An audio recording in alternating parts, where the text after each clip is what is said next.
Hey guys, in this video I will tell you how to swap LTC to BTC on Binance. So first what you need to do is log into your Binance account. I'm showing the steps on mobile, but the process works exactly the same on desktop as well. Once you're signed in, you'll see a list of cryptocurrencies on your dashboard. From here, tap on any crypto to open it.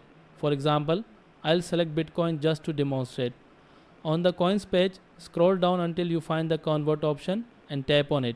This will open the conversion screen where you can swap coins. In the first field, select the cryptocurrency you want to convert. Search for Litecoin LTC and choose it. In the second field, select Bitcoin BTC as the coin you want to receive. After that, enter the amount of Litecoin you would like to convert, for example 5 LTC. Now tap on the yellow button to preview the conversion. Binance will show you how much Bitcoin you will get in exchange for your Litecoin. If everything looks correct, confirm the transaction by pressing convert. And that's how you successfully swap Litecoin to Bitcoin on Binance. Thanks for watching.